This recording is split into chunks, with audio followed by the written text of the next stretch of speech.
Bismillahirrahmanirrahim.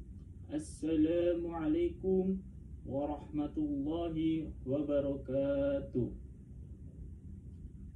Innal hamdalillah na'maduhu wa nasta'inuhu wa nastaghfiruhu wa na'udzu billahi min shururi anfusina wa min sayyiati a'malina. May yahdihillahu fala mudilla lahu wa may yudlilhu fala hadiya lahu. Asyhadu an la ilaha illallah wa asyhadu anna Muhammadan abduhu wa rasuluh alladzi la nabiyya ba'dahu.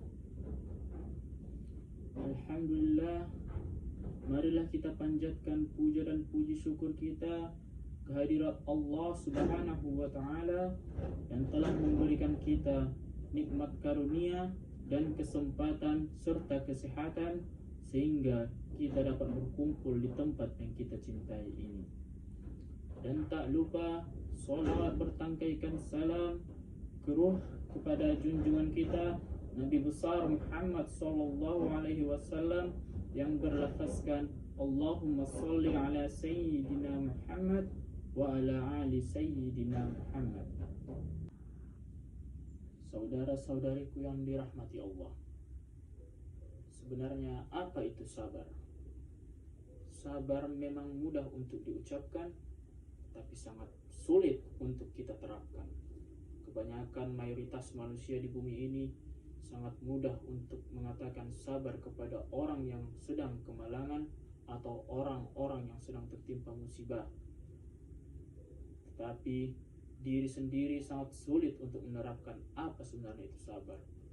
Banyak dari kita sangat sering mengingatkan kepada orang yang tertimpa musibah, yang terkena masalah, lantas kita mengucapkan, yang sabar ya kamu, sabar, sabar, sabar, sabar. Tetapi kita sangat sulit untuk menerapkannya di kehidupan kita sendiri.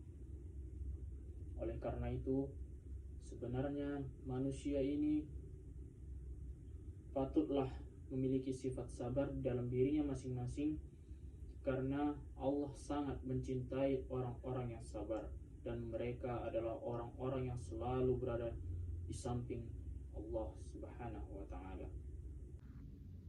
Sebagaimana Allah berfirman dalam Quran surah Al-Baqarah ayat 153 yang berbunyi, A'udzu billahi minas syaitonir rajim. Bismillahirrahmanirrahim. Ya ayyuhalladzina amanu ista'inu bis-sabri was-salah. Innallaha ma'as-sabirin. Yang artinya, wahai orang-orang yang beriman, jadikanlah sabar dan salat sebagai penolongmu. Sesungguhnya Allah beserta orang-orang yang sabar. Dalam ayat tersebut dapat kita ambil kesimpulan bahwasanya Allah Subhanahu wa ta'ala sangat mencintai orang-orang yang sabar. Karena sifat sabar ini tentunya sangat sulit untuk kita terapkan dalam kehidupan kita masing-masing. Banyak orang yang pandai berkata sabar tetapi tidak dapat melaksanakannya, hanya mampu berkata, berucap, tetapi tidak dapat menerapkan. Hadirin sekalian yang dirahmati Allah, dengan begitu Allah Subhanahu wa ta'ala membagi 3 sifat sabar itu. Yang pertama adalah sabar dalam musibah. Yang kedua, sabar dalam ketaatan. Dan yang ketiga, sabar dari kemaksiatan. Allah Subhanahu wa ta'ala sendiri sangat mencintai orang-orang yang sabar. Itulah mengapa banyak firman Allah Subhanahu wa ta'ala di dalam Al-Quran menjelaskan tentang betapa pentingnya sabar bagi kita sebagai hambanya. Sesungguhnya ketika kita mendapatkan musibah atau cobaan dari Allah Subhanahu wa ta'ala, kita adalah orang-orang yang terpilih dari Allah Subhanahu wa ta'ala. Mengapa? Karena ketika kita tertimpa musibah, berarti Allah Subhanahu wa ta'ala masih menganggap kita ada, masih memperdulikan kita. Itulah mengapa Allah Subhanahu wa taala ingin menguji kita dengan segala sesuatu yang memungkinkan kita berpaling darinya, tapi tinggal lagi bagaimana kita sendiri menanggapi cobaan yang diberikan oleh Allah Subhanahu wa taala dengan cara berikhtiar, berserah diri kepada Allah Subhanahu wa taala dan memperbanyak zikir. Niscaya musibah yang kita dapatkan akan berbanding baik ke depannya, karena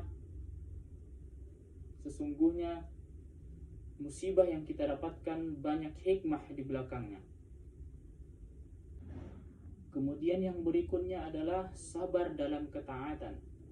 Sabar dalam ketaatan ketika kita beribadah kepada Allah Subhanahu wa taala, hendaknya kita memberikan sepenuh hati, jiwa dan raga kita hanya untuk Allah Subhanahu wa taala. Karena pada zaman sekarang manusia sangatlah sulit untuk menggerakkan hatinya, menggerakkan tubuhnya untuk beribadah kepada Allah Subhanahu wa taala. Masih banyak dari kita manusia sebagai hamba Allah Subhanahu wa taala yang masih ingkar kepadanya, yang masih menjauhi segala perintahnya, dan malah kita sendiri melaksanakan larangannya. Allah sangat membenci orang-orang yang lari dari ketetapannya.